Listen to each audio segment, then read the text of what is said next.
Hej,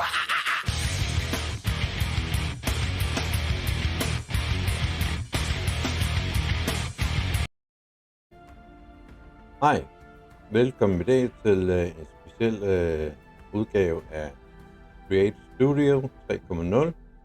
Jeg sætter en link i kommentarfeltet til, hvor I kan få fat på Create Studio. Og lad os bare komme i gang med det samme. Så hvis I går ind på Create Studio og downloader programmet og installerer, så åbner I programmet og klikker på New. Så vil I blive modtaget af denne skærm. New Project, og der kan I se oppe i venstre hjørne, der er Files, eller Media hedder den, og det er der, hvor I kan finde jeres medier og loade medier og importere. Og nedenunder der er Studio, som er inde på nu, kan I se. Der er en hel masse forskellige ting, man kan gøre.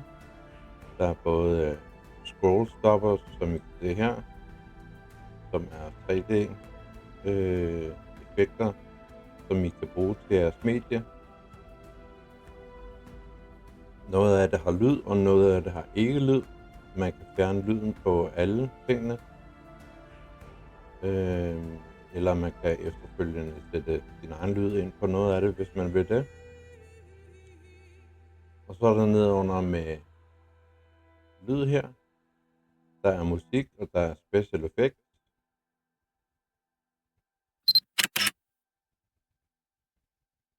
Og husk, der er sådan en lille fil over til siden efter hvor langt det er, som er download. Så kan man lige gå ind og downloade, så du kan bruge det i dit projekt.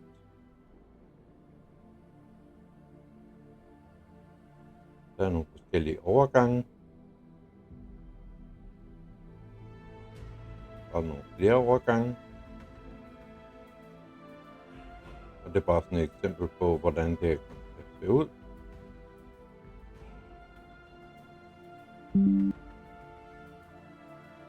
Og nedenunder her, der har vi så 3D Creator. Og der kan vi gå ind og klikke på en person. Og så få dem i 3D. Og som I kan se, så går det rimelig hurtigt med at loade. Og man kan gå ind og ændre tøjstilen. Og du kan vælge med mange forskellige ting, der er. Noget, der har symboler fra Create Studio, og andre har ikke noget. Man kan stort set gå ind og lave dem så meget som en selv, som man vil. Der er en masse forskellige indstillinger, som man kan gå ind og rode med. Og det bedste, det er at man gå ind og prøve sig frem.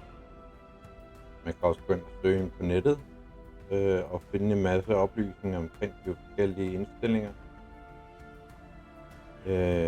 Her der kan vi så se, at vi kan få dem til at glide ind fra venstre til højre. Og man kan også gå ind, og så kan man ændre på, hvordan han står. Hvad skal han gøre, mens han står der? Skal han gøre noget specielt? Skal han vinke? Skal han passe med penge? Skal han stå med en telefon? Jeg kan lige prøve at klikke en gang på vinke. Når vi tager tommel op.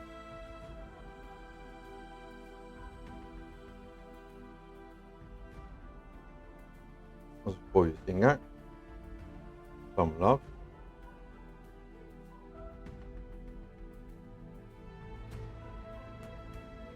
Fjerner den igen. Og så starter vi med visualisering her. Der kan man så se nogle forskellige lyseffekter, man kan få. Noget af det skal man gå ind og købe den fulde version for at bruge. Men mange af dem er gratis. Hvis man bare har downloadet programmet, så kan du bruge dem gratis, så længe du har programmet installeret på din computer. Og der er faktisk nogle rigtig fede effekter. Men lad os prøve at starte med et projekt. vi laver en ny intro til mine videoer. Det er ikke sikkert, det er en, jeg vil beholde, men lad os bare prøve en gang.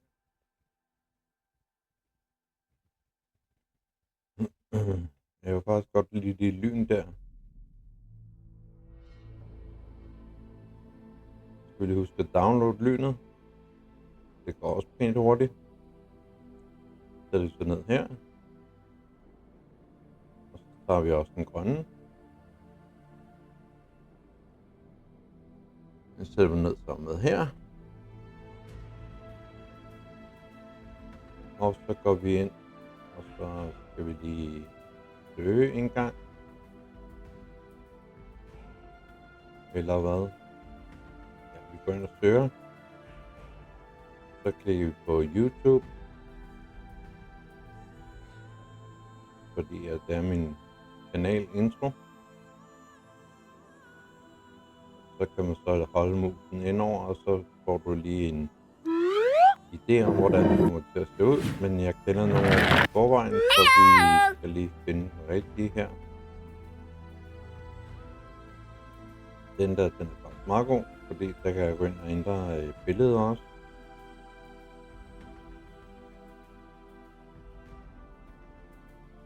Trækker vi den over til start der.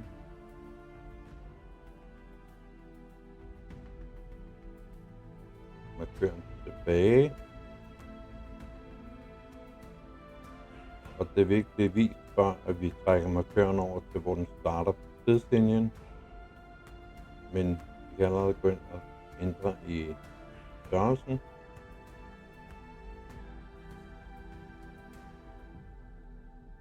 I skaleringen. Og den rykker vi lige siden lidt. Og det bliver flippet, så går vi ind og klikker der. Så lægger vi den over til den anden side. Så trækker vi den op til nogenlunde samme sted. Bare på modsat side. Så prøver vi at klikke frem og kigge.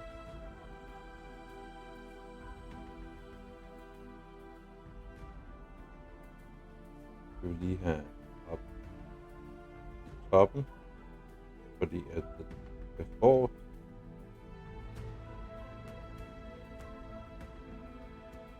Ellers så vil den blive skjult bag de andre. Det vil vi ikke have.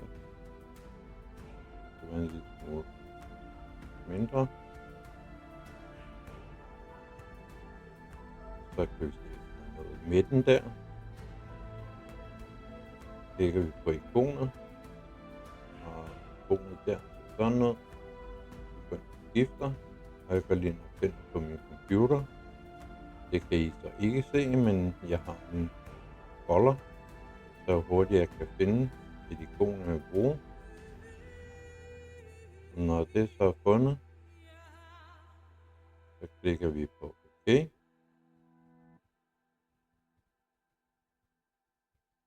Og så kommer den op her. Sådan der. Så klikker vi skift. Så nu er den bagpå der. Og så skal vi så ind og ændre, hvad der står på selve statusbaren, eller ikonlisten, kanalnavnet, og hvad der står på subscribe. Der kan også ind og ændre det til dansk. Abonner. Så hvis vi trækker den til siden, så viser den så, hvad det vil komme til at stå, når vi klikker på abonner venligst. Så bliver den grå. Når vi trækker her,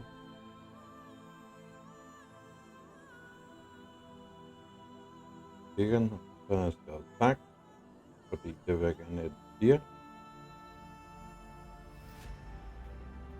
Sådan der. Skal vi se, de passer ikke så godt sammen, det lyn der.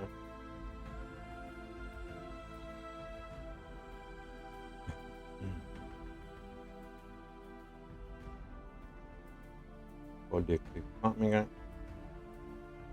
Så kan vi trække den ned til, hvor den starter.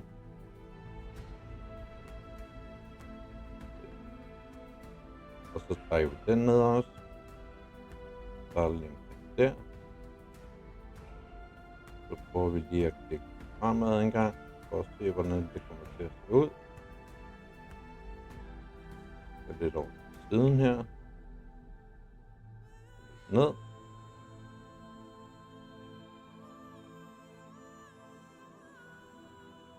Og det ser fint nok ud.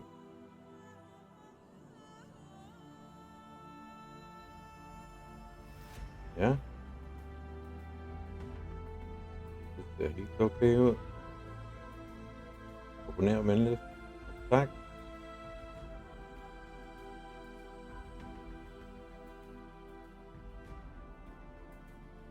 Ja.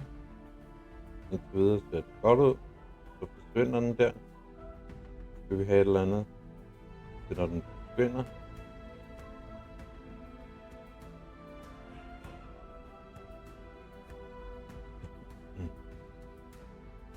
Går vi ind og klikker på Studio. Og så går vi lige op under der, hvor vi søger. Vi går lige ind og finder noget eksplosion. Og lad os se engang, hvorfor vi vælger. Den der er god har den her brugt før. Men måske ikke den bedste til det her. Den der ser god ud.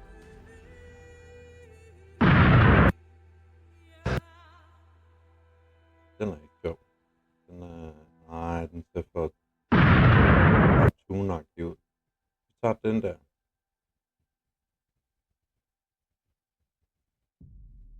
Så prøver vi lige at se en gang, hvordan den kommer til at se ud.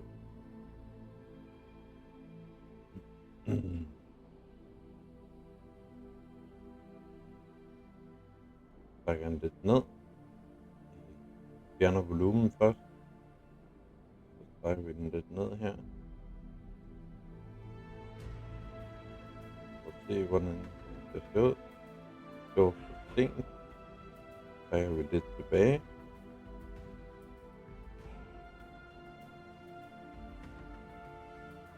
Det passer heller ikke helt endnu. Eller hvad? Men man kan stadigvæk se ikonet, så vi rykker lige den op i toppen, fordi så kommer den forrest. Så når eksplosionen kommer, skjuler den selve kanal, adressen og symbolet og mit ikon.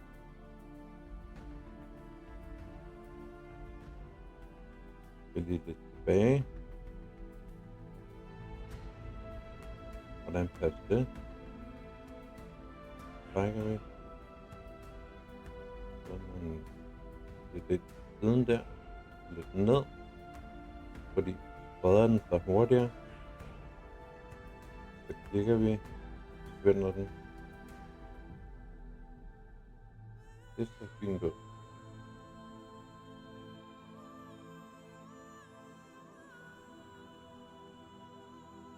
Rigtig fint.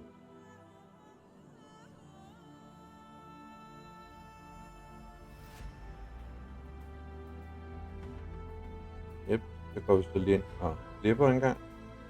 Det sidste der skal vi ikke bruge. Så trækker vi den over, så den passer med slutningen af det andet. Så det hele slutter samtidig. Yep.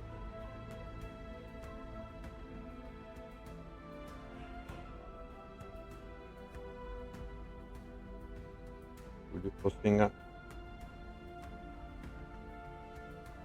Så eksplosionen. Yep, det ser fint ud. Så vil den have noget lyd. På samme måde ind under media. Og finde din media. Så trækker vi den ned her. Det er ligegyldigt hvorhenne. Så prøver vi lige at høre en gang.